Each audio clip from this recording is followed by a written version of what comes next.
right, people, thanks so much for coming. I'm not usually used to organizing and supervising and being the MC, so I'll say what I think I'm customarily supposed to say, is that could you please silence your cell phone so we can get your full attention. I'm Dan Kelly. I'm head of the Republican Town Committee, and welcome to the candidate forum, or what should have been the candidate forum. So I'm going to stand up and speak a little bit and talk about tonight. So several months ago, David Russell, who's the head of the Democratic Town Committee here in town, approached me and told me that he was interested in having a candidate forum between the two candidates that were running for state rep, and that's Mark Tashjian, who's sitting here on my right, and Kristen Kasner, who's the current state rep, who won by one vote almost 2 years ago. So he approached me and we agreed on a format and a date.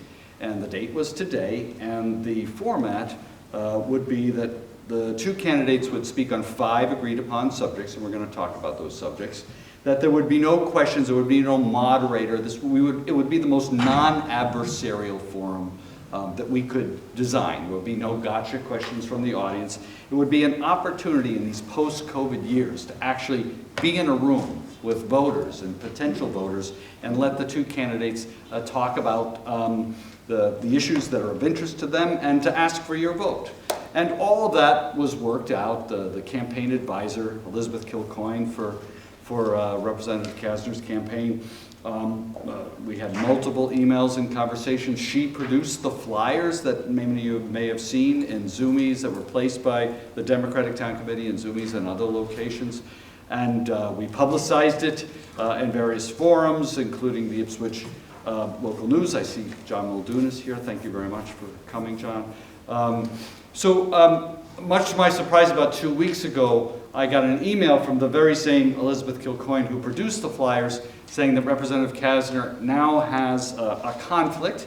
She had pressing legislative business affecting the district, which conflicted with the date, and she didn't offer an alternative date, and she said Representative Kasner was concerned about the bias of the moderators, namely me.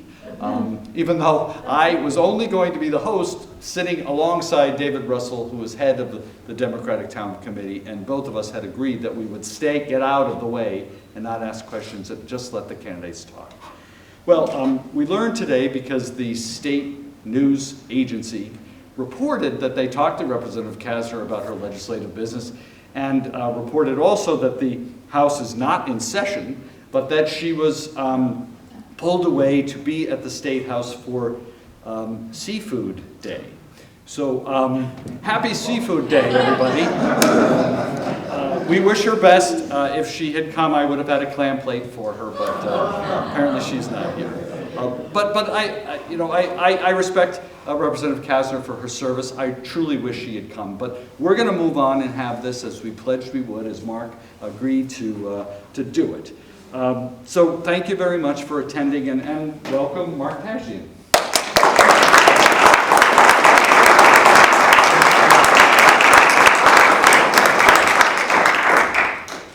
Thank you, Dan, and thank you everyone for coming. Can those in the back hear us okay, or are we going to need the microphones? No, I can hear. Okay, all right. So again, I'd like to thank Dan and also Russell from the Democrat Town Committee for really working together to organize this event. And this event really blends well with the spirit of my campaign and what I believe in. As many of you may have read, one of the articles that I wrote letters together to the Ipswich paper. Civil discourse is so important to me.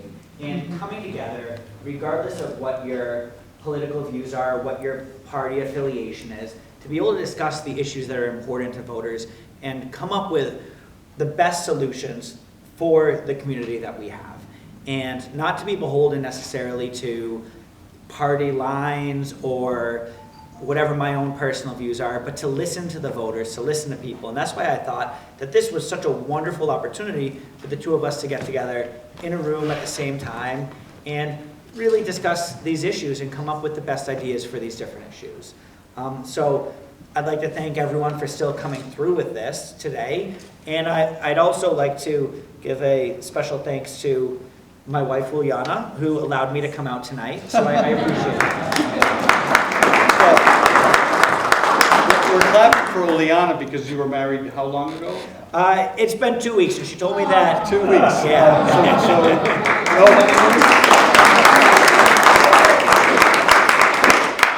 So she told me that in order for me to be allowed to go on the honeymoon with her, I have to win. So a lot of pressure on my shoulders. Those are high stakes. High stakes indeed. Well, okay, so we had agreed that we would start with biography. So why don't you tell us and tell the audience, and we're also taping this. It's going to be shown later on the Ipswich Public Radio, public TV, not radio. So if you could tell the audience and the listening audience just a little bit about yourself. Yeah, of course, thank you. So I'm a resident of Georgetown. I've lived in Georgetown for about 8 years now, and before that I lived for a couple of years in Ipswich and Hamilton. And again, recently married. I owned a horse farm in Georgetown for a number of years, and before that we'll go into it also, before that was in Ipswich and Hamilton. And my family has always been involved in public service, and just giving back to the community has always been a huge part of what mattered to me, both from a business standpoint, a personal standpoint, and that's why running for this position, I felt like it was a very natural thing for me to do. So tell me about your roots. Where did you grow up? Sure, so I grew up in a small town in Worcester County called ICAM, about 1,500 people. And my father was a psychologist. He didn't have a fancy practice. He worked in schools and he worked with veterans in the VA. And in addition to that, he also was on school committee for over 20 years, and he was a Boy Scout leader. And I was in Boy Scouts, and I was an Eagle Scout as well. That's an achievement, isn't it?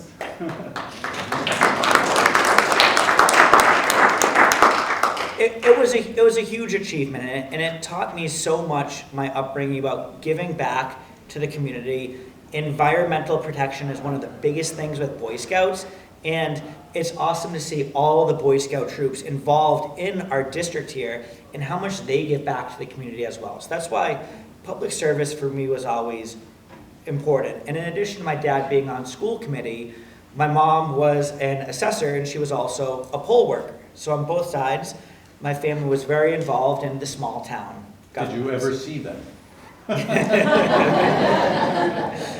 I did, but my dad also dragged me to plenty of school committee meetings when I was a little kid, and I remember my mom dragging me around to assess people's houses and to be at the polls and things like that. So it was a very fun upbringing, being able to go to those different things and just see how everything has come full circle now for me. So tell me about how you wound up owning a polo club. I mean, that's a bit exotic for me. Tell me about your career. How did you make it to your career? Sure. So like a lot of the people in our district, we always had some animals. We would oftentimes have a horse, but also You're talking about when you were... When I was a child in Ocam, but more predominantly we'd have a few chickens or a few ducks and a dog or a couple of dogs, and maybe a turkey would stray across the street and adopt our family. So I was very comfortable around animals, but I really didn't start getting seriously involved with horses and polo until I went to college, the University of Connecticut. And there I really fell in love with the sport. I graduated in 2008, and I majored in economics, and it wasn't a great time after the economic collapse of '08 to have an economics degree. Kind of upended everything I learned.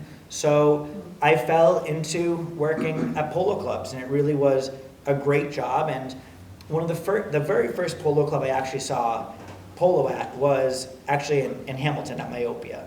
My grandfather was a GE guy. He built his own house in Manchester. And so I saw that match. My dream when I started playing polo was to move back to this area and to work at Myopia. And over the years, I was afforded the opportunity to go to Myopia and actually work there for a number of years, which was an incredible experience. And it's a really great place. If you haven't been, it really is an awesome, very historic club. But I wanted to do more. I wanted to tie what I was doing back into my public service and helping people, because I was always concerned about giving back and supporting people. So I created a polo club where people, regardless of your history of being involved in the sport, your economic background, or who you were, you could come and ride horses and play polo and things like that. So And you started your own business? I did. I started it with a couple of horses, and I actually started over on Candlewood Road at the old Pony Express fields. I'd ride horses where kids now play soccer. So that's amazing. So you left myopia, you started your own business, and it grew into what? So yeah, after being at Pony Express for a year, Bob Daniels, the owner, unfortunately passed away, and so I moved on to what was Canterbrook Farm in Hamilton, and it's now a housing development. And so I was there for perhaps a year and a half or 2 years, and then I knew that was going to be getting developed as well, and I decided that, 2 times I had to move where my business was, and because other groups were going to be buying that out and also being forced out from a housing development. So I knew firsthand what was happening to our community with the land being eaten up by developers and things of that nature. But I was afforded the opportunity to buy the farm where I was at, and it's a very historic farm in Georgetown. The older residents know it as the Muskovitz Farm, and the old Georgetown people, when they meet me, tell me about how they used to milk cows on the farm back when they were kids, and they would have to milk the cows before they were allowed to go to school or things like that. And was the business successful? It was very successful in every criteria.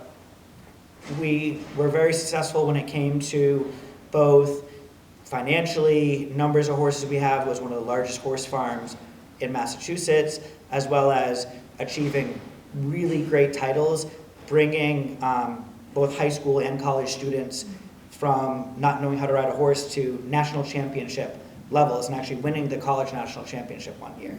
So it was very successful in that regards, but really the thing that mattered more to me was the community impact that it had. And from the beginning, we had instructors who worked with people with disabilities. We had programs for veterans. We had, all sorts of different opportunities for people. And one of the ones that I was the most proud of was a program which actually we hired people with disabilities to work on the farm. And it's a state program called Work Opportunities. And it really it really moved me and motivated me every day to see how much I was giving back to the community, the people that I was supporting, both parents talking about kids, adults talking about the impact that I was having in their life. And in addition to that, when COVID hit, I knew about the need that there always is in the schools for teachers, and especially at the time, I knew that the schools were in a very difficult situation. And the wintertime on a horse farm is a long and lonely time. So, the horse. Right, beyond the horses. But I did substitute teaching actually in Georgetown over the winter of 2021 to 22. And it really made an impact on me, just about how much our public servants do with so little. And also just the needs of the kids, the needs of the schools, the teachers, and of our community. And shortly after that, I also got involved in the town's finance committee. And I really, I wanted to give back more and get involved more. And I just really realized, hearing the fire chief, police chief, the different departments coming and talking about how much they're doing with so little, at how much more our community needs. And also hearing the elderly come up and sit before the finance committee and talk about how much their taxes were going up, how much their home values were going up, and how they were on fixed incomes and the difficult situations that they were in. And I realized that the whole community is in that same boat, and they needed more. They needed someone to really fight for their fair share of their tax money that they're paying. So you sold the business. Mm-hmm. Why did you decide to sell the business? So, like I said, I was always very involved in supporting people with disabilities and things like that. And another farm approached me about buying my farm to expand their operations. It was a farm that specifically worked with people with disabilities. So it seemed like a natural way to be supporting something that I already was really so passionate about. And I had been approached every year many times by the developers. But from my history of being forced out of farms by developers, I wasn't going to let it happen. But it just seemed like a great opportunity for me to hand on that piece of land to the next person to maintain it. And that was last year? Correct, that was last year. Okay. So now you're running for office. Can you give our group here and the watching audience an idea as to why you decided to run? Yeah, of course. So after I sold the farm, I actually wasn't too sure what I was going to be doing. I wasn't planning on jumping into this. And so I actually went and spent 6 weeks working with refugees in Armenia. And then I came back from that and I was trying to decide the next thing I was going to do in my life. And our former rep, Lenny Mira, who I had profound amount of respect for, and actually I'd like to give a shout out to Lenny. Lenny's daughter-in-law actually worked for me at the farm, and he recently had his first grandchild, so thank you, Lenny here.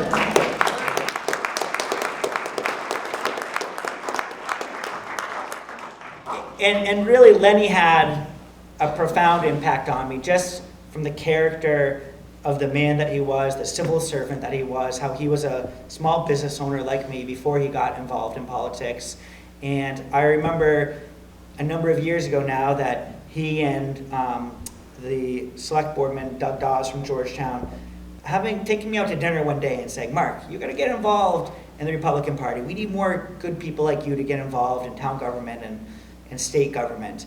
And that planted that seed, and after I came back from working with refugees, Lenny kept putting the bug in my ear, and we went through the financial season being on the finance board, and I just felt like I needed to do more, and I felt like this was just the next step in how to support our community. Okay, that's great. So let's talk about the issues now. So we'll cover the 5 issues that I had agreed upon with my counterpart. But what I'm really interested in, I mean, I've witnessed firsthand your work ethic and how you've approached this campaign. Having now been out there in the field, what issue is most important to you? Well, the issue that's most important to me is the issues that are most important to the voters. I have my own view on different issues, but really being a state representative, I'm representing around 40,000 people, and my job is to listen to those 40,000 people, be their advocate, help them with constituent services when they're in need, to be communicating and supporting them. So that is the number one thing. And can you just describe your experience on the campaign? How is it going? Yeah, it's so moving every single day being out on the campaign. And what does that mean? What do you do? Right, I've knocked over 5,000 doors and spoken to over 1,500 people. I'll give you some examples from today. Today, I was out knocking doors earlier, and just some of the stories, I knocked on the door of a woman, and she was disabled in Newbury. She wasn't able to come to the door, but she calls for me to open the door. She gets food donations delivered to her, things of that nature. And I went in there and I spent some time talking to her. And she didn't know who her state rep was. She didn't know that the state rep would even be someone that could help her if she ever needed help or anything like that. And so to be able to be there talking to her and supporting her, and that's just one example. Every single day there's so many examples of people that I go and talk to that have needs, and I've learned so much that has reinforced my beliefs on what the community needs, but also learned so many different things, because I only know a little part of the world, and it's through being out there every single day, listening to people. God gave us 2 ears, 1 mouth for a reason, to listen to twice as much as we're speaking, and to listen to what you guys, as the constituents, really need. That's great. So why don't we move on to the issues that we agreed upon were housing, education, energy and the environment, public safety, and then beacon plans. So let's start with housing.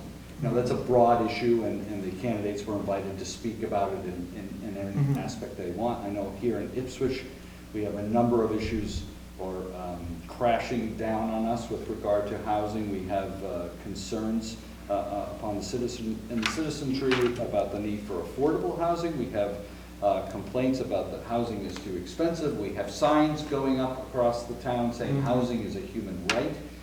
How would you approach that issue? Yeah, housing by far is one of the biggest issues that we face here, and there's a couple of big things going on with housing. The first one is the affordability issue. I hear every single day concerns from the elderly and those on fixed incomes about their ability to stay here in their homes. And it's important that we're able to support those people so they can stay in their homes. And both from a mental health perspective and also from a financial perspective, there's a lot of benefits to keeping people in their homes.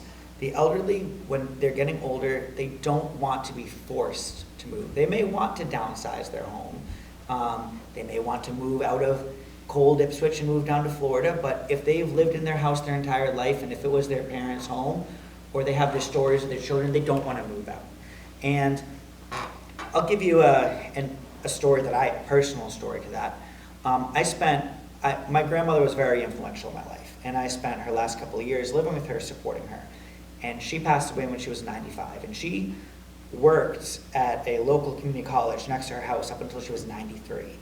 And I lived with her, and I would tell her, especially in the winter time, because I knew in the summer she wouldn't listen to me, but in the winter I'd say, Grandma, it's snowing out. I'm not going to let you leave the house and walk to school to teach your class. I'm going to give you a ride. I'm going to run into the bathroom. I'll be right out. You're not sneaking out of the house. I'd run into the bathroom, and I'd come out, and sure enough, she's 100 feet down the road in the snow because she wanted to be independent. And our elderly want to be independent. It's good for them to keep active. And there are so many people in our community that are in their 90s, even 100 years old, that are living in their own homes, who want to stay in their own homes. And one of their big things that they say is, even if I wanted to sell my home and downsize, I wouldn't be able to even buy something here. And so that's a major concern. I also hear it on the flip side. A lot of people talk about their kids, or even young adults talk about the concern that they have that they want to live in this community, but they simply can't afford to live in the community. And so that is one of the biggest issues, is the affordability issue. So what are the burdens facing these people, and how would you as a state rep attempt to remedy that? Well, one of the biggest concerns that especially the older people and those on fixed incomes have is all of these 2.5 overrides and tax increases that they're facing. And that is something that we certainly can't affect. You know, the biggest piece of the budget is the Chapter 70 money for any town, which is the school budget. And we need to be bringing... Chapter 70 is a law which was passed years ago by the legislature, which provides a formula for allocating taxpayer monies to various towns and districts. Right? Correct. It was passed back in 1993, and the long and the short of it is that the amount of funding going to the small towns is much smaller than to urban areas. So like most of the towns in our district are receiving around 20% of their funding, of the school funding, from this Chapter 70. Whereas if you go to an urban area, it's going to be much higher, 80, 90% or even higher. So we need reps who are going to be fighting strong about making sure that we are bringing enough money back to the district so that these improvements that need to happen are not falling upon those with fixed incomes. The other huge elephant... Just dwell on that for a second. I mean, that seems common sense that there should be a reallocation. Do you have a theory as to why it hasn't happened?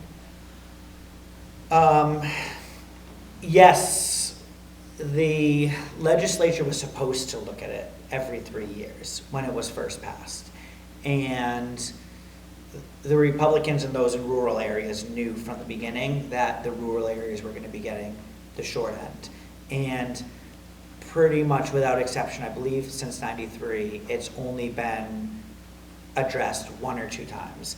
And it's something that we need really strong representatives who are willing to work bipartisan with other reps. I most certainly am going to work with Republicans, Democrats, anyone in the other areas that are in the same boat as us to really fight to make sure that if we pass a budget, we have to look at this and relocate it. Yeah, I understand that Senator Tarr has raised on multiple occasions just the idea of having a commission appointed to study this formula and have it changed so that it wouldn't affect disproportionately the rural areas, but it's been voted down every time by the Democratic legislature. Correct. The Republicans have been wanting to pass, and it's something that the Democrats have been shooting down. Good reason why we may need another Republican, right? Okay, we're still on housing. I mean, a big issue here that's on everyone's minds, because we have a vote on it next Tuesday, is Section 3A.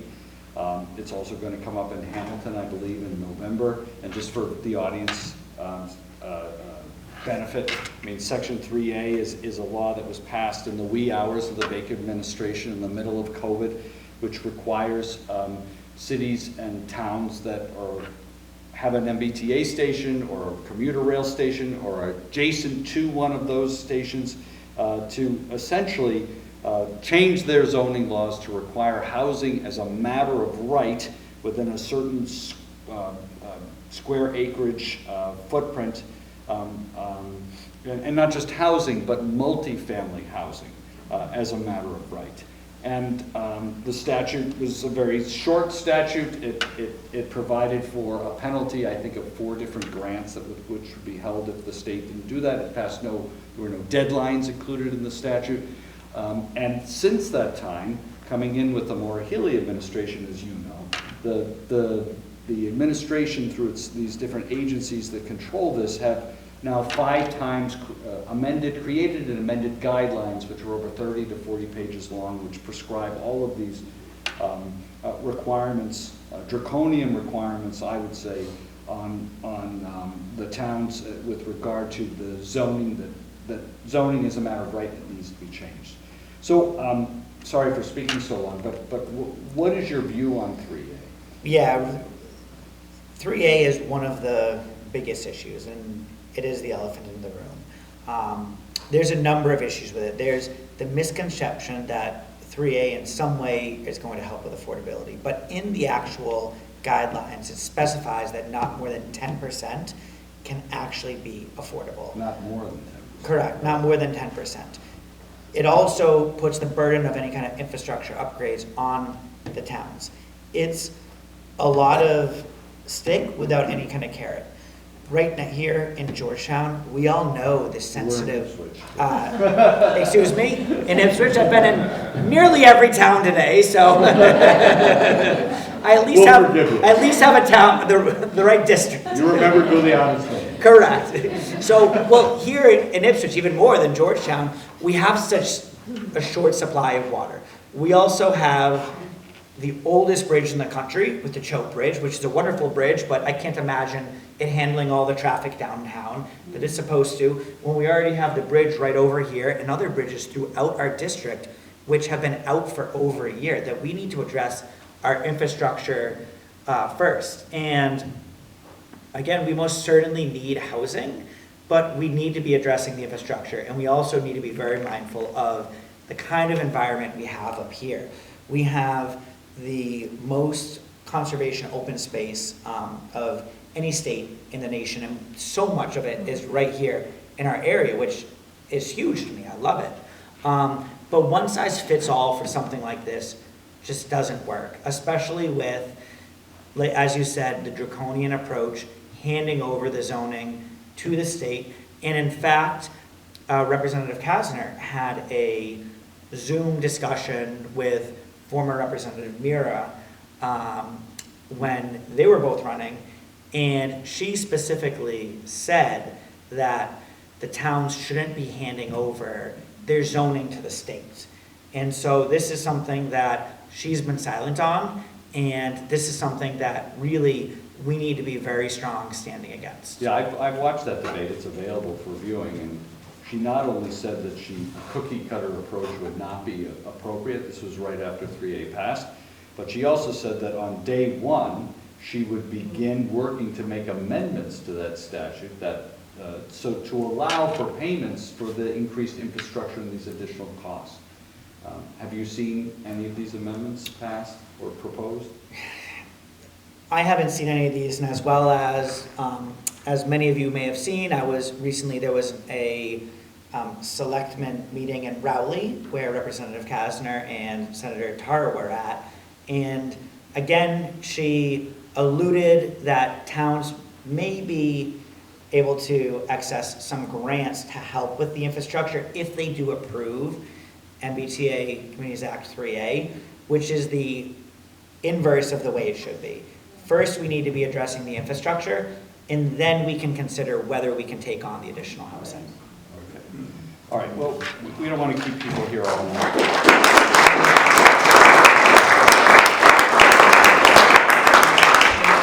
So let's move from housing to education, another very broad subject. So why don't I let you take a stab at it? What did you have in mind with respect to speak on that broad topic?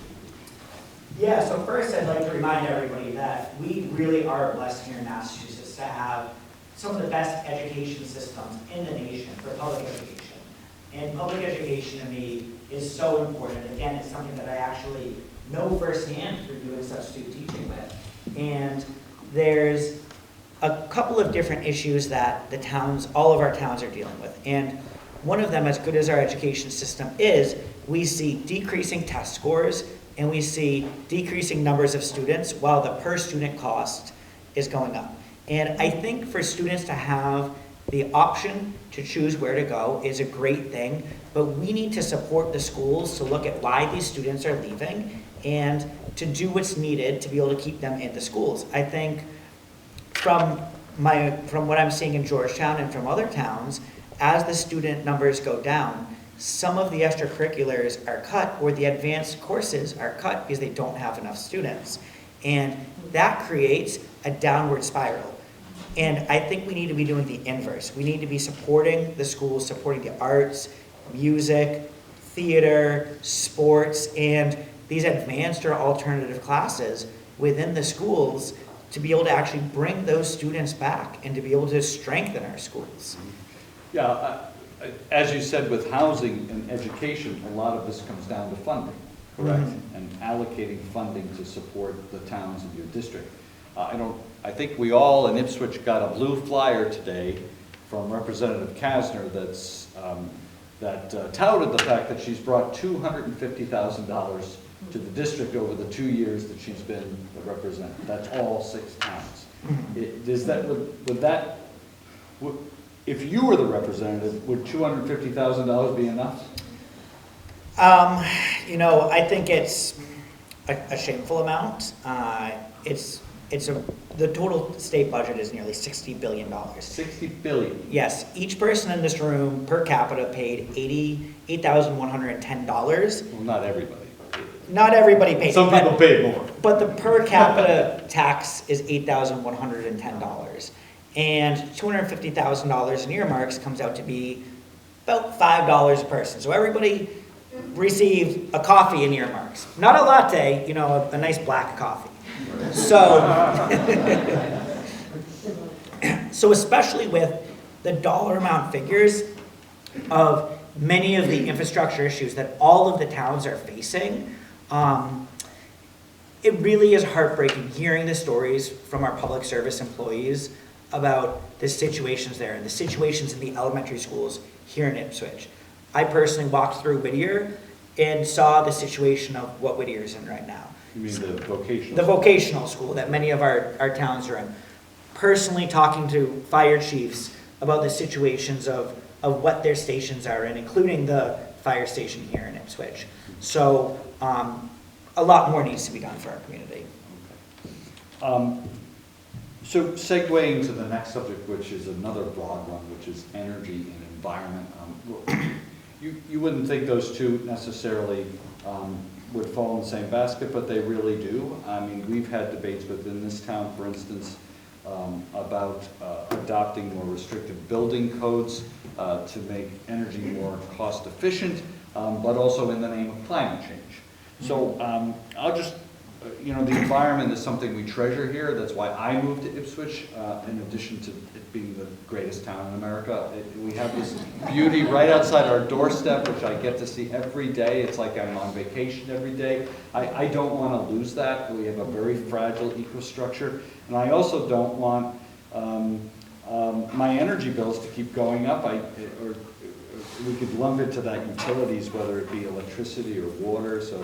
So why don't you take some time and talk about these issues, Mark? Yeah. What are your thoughts? Of course.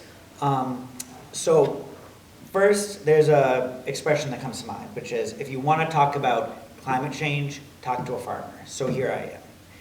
I have experienced firsthand every single year the effects of the changing environment that we have. In addition to that, the environment, energy conservation, and environmental preservation has always been very important to me. Both as a Boy Scout and as a kid, we were taught that. And also, I have a story for you guys. When I was in middle school, I went around and on my own time calculated out how much energy my school district would be saving if the teachers just shut off their lights when they left the classroom. And I also calculated... Wait a minute. Wait, you're in middle school? How old were you? Yes, I was in middle school when I did this. It was around the year 2000. Okay. Yeah. Go, proceed. So I went around, and this is the kind of person that I am. I'm always thinking of how to save things, how to preserve the environment, but also just always thinking outside the box. And so I calculated that if the teachers shut their lights off when they left the classrooms, because back then they didn't have everything motion activated like now, the school district, just for the middle high school, would save $410,000 a year. And that was a lot back then in 2000. It's a lot now. It is. And so I provided that to the school committee, to the principals, and to the teachers, and they, of course, all, for the most part, were elated. Some of the teachers may not have been. But for the most part, it was a very positive thing, because I always believe in educating people, and if you educate people about what the right thing to do is and what different impacts are going to be, people are going to try to do the right thing. Especially all those up here. We all want our loved ones, again, no matter what the issue is, to live in the community. We all want to preserve the environment that we have here, but we also have to be mindful of how to do it in a way that's not going to be putting too much of a burden on those that are on fixed incomes or that are already living here. And so energy is a very important topic. Transitioning away from some of the old fossil fuels clearly is important.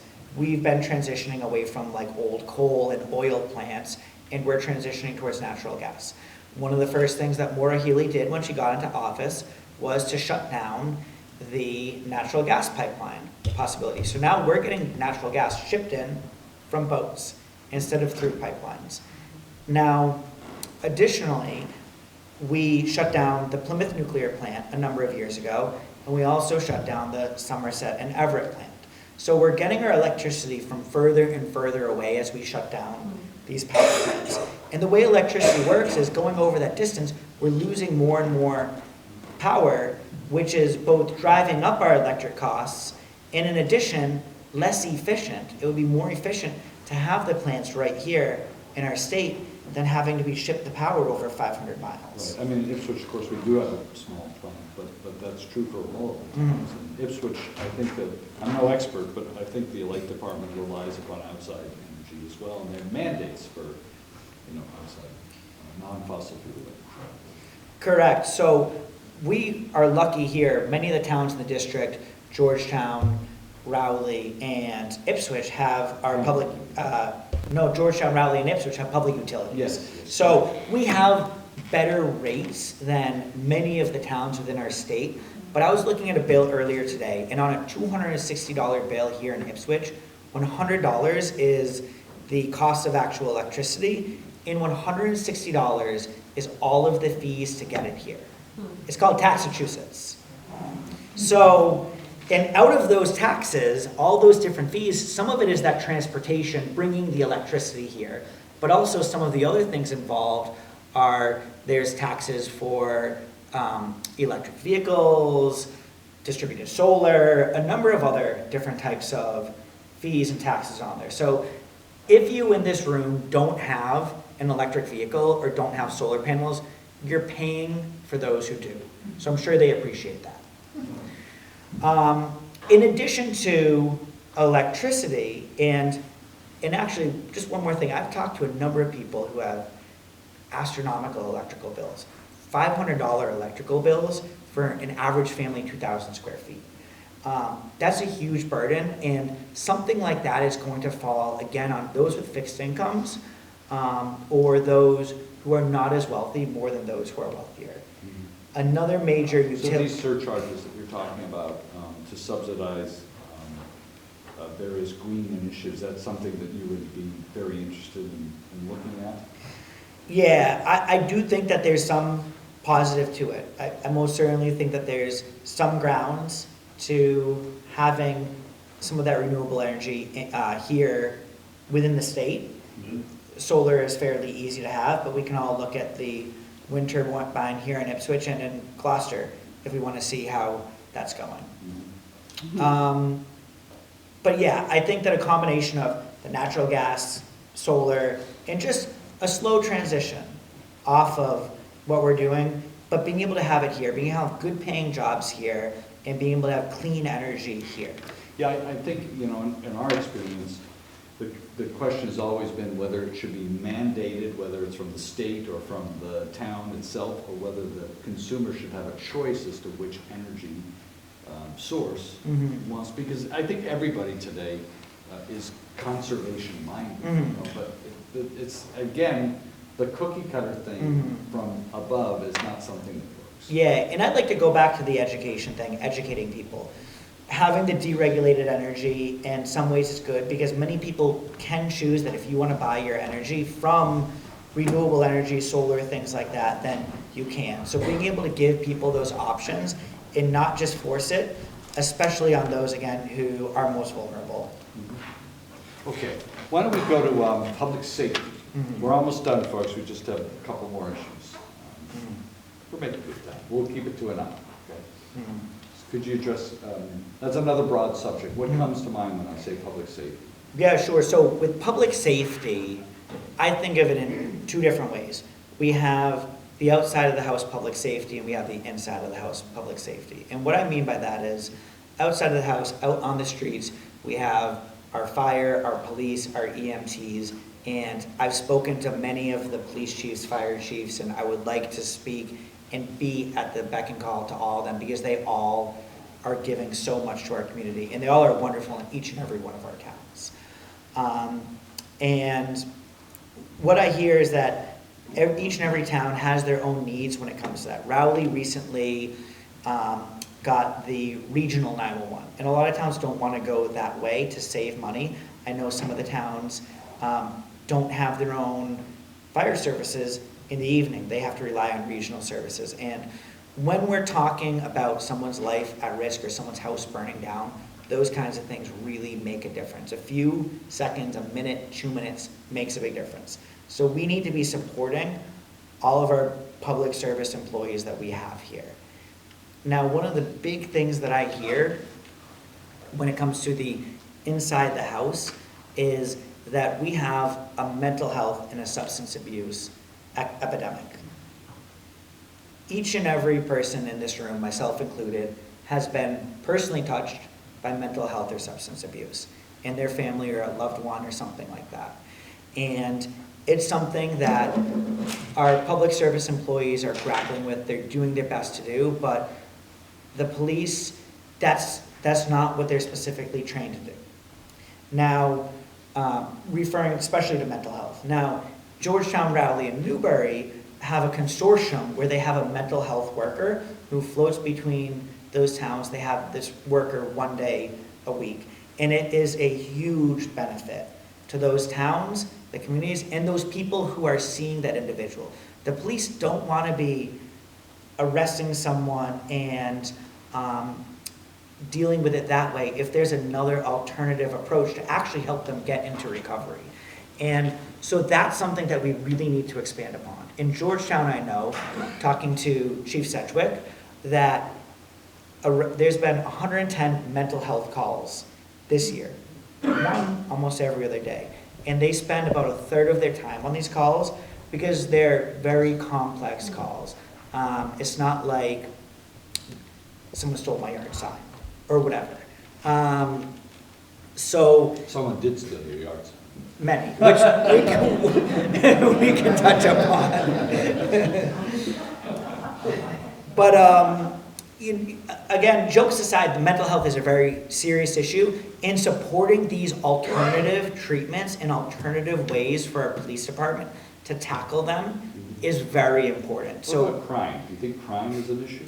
so luckily in this community, we're not dealing with some of the levels of crime that some communities are, so we feel like we're a little bit insulated. But something that I've heard from the police chiefs themselves is that there was a Youth Reform Act a few years ago. And the intentions, like many laws, may have been good. The idea was that a youth on their first misdemeanor doesn't have it reported or recorded, and nothing happens for their first misdemeanor. But because the first one's not recorded, there's no record of the second time they do something, and no record the third time they do something. So these youth, and the police don't want to be arresting a kid, but sometimes it needs to happen. Sometimes we need to be disciplining kids. And I've even heard from residents about how they can't control their own kids. I heard it from someone. And they even mentioned this, how they wish the police were able to do something because they're really grappling with this difficult situation. And it really is a hard thing. And so again, I think the intentions were good, but we need to listen to the police. We need to listen to the ones who are on the front line. And if there's a discipline that needs to be done, it needs to be done. If there's an alternative, we need to do the alternative. And the police wish that they could do more community service and diversion type of tasks like that. But because of the nature of society now, they're hamstrung with paperwork and things like that, so they can't even get these youth to be doing So the you'd be community an advocate service. for changing that juvenile reform law? Yeah, I would be an advocate for that, and I would be an advocate for all these sorts of diversionary programs to work with the police chiefs to be able to do what's best for the community. And really, the police chiefs are here to protect and to serve. They really want to help each and every one of us and help our community. All right, so let's address the last subject. It's very sort of amorphous beacon pill. Why don't I ask it in a different way? So you're running as a Republican, right? Someone may completely agree with everything that you said tonight. Someone may like you personally and find that your approach to constituent service is wonderful, but they may be scratching their head saying, why should I possibly vote for a Republican when there's a supermajority of Democrats that control the House and the Senate, and we have the governor who's a Democrat? I mean, how could you possibly get anything done if they vote for a Republican? Regardless of party, the person who's elected is representing just as many people as every other representative out there. And we have just as much ability to caucus with other people who are like-minded, who have the same needs. And each and every representative should be looking at what's best for their community and looking at the policies that intermingle with the policies that their community needs. So we also have a record of having some very good Republicans who really got things done, with Brad Hill, Lenny Mira, and so many other ones historically in our community. And you look at what some of the other elected Republicans, Brad Jones, a number of the other ones that are currently elected, and you see they bring the money back to the district, they bring the attention back to the district, and they really support their district. Mm-hmm. Yeah, so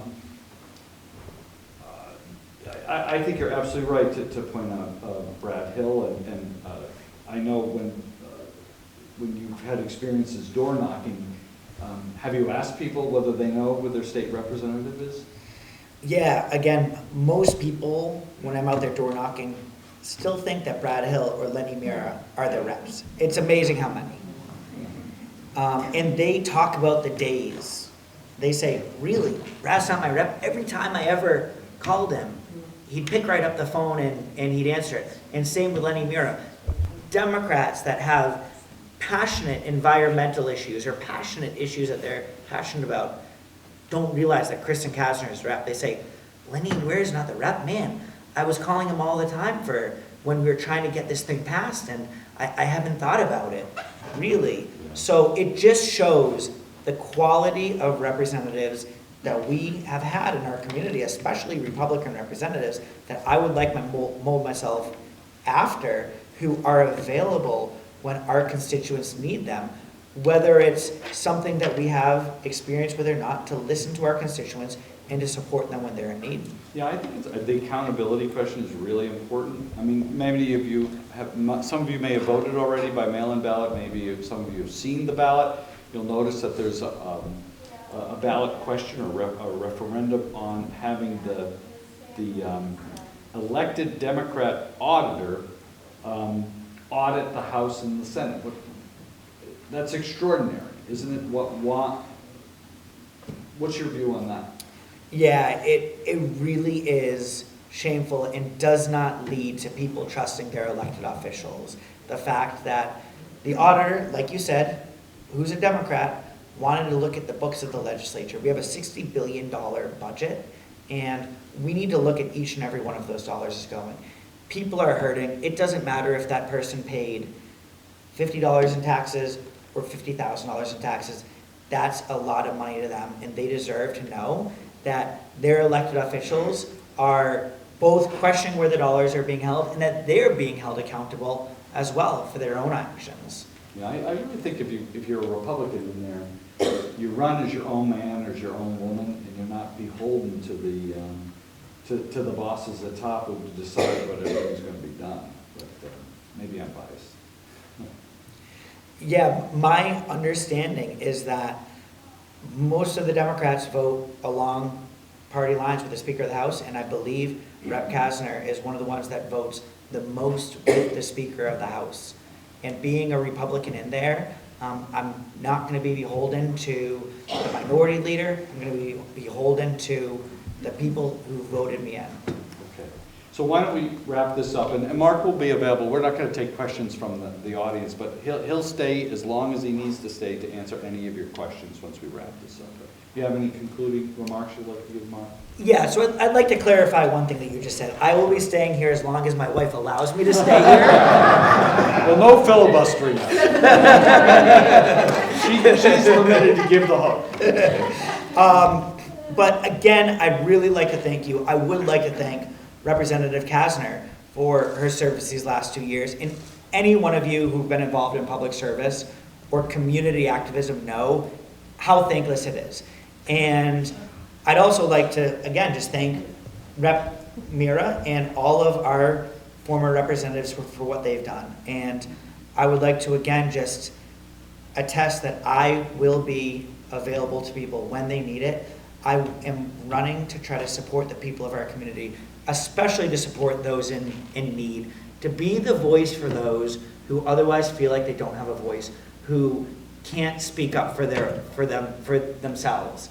And so when I get elected, I'm not going to be going out to thank all of the people who donated the most money to me. I'm going to be going to this list of people who I spoke to that need the most, and I'm going to be going and talking to those people when I get elected.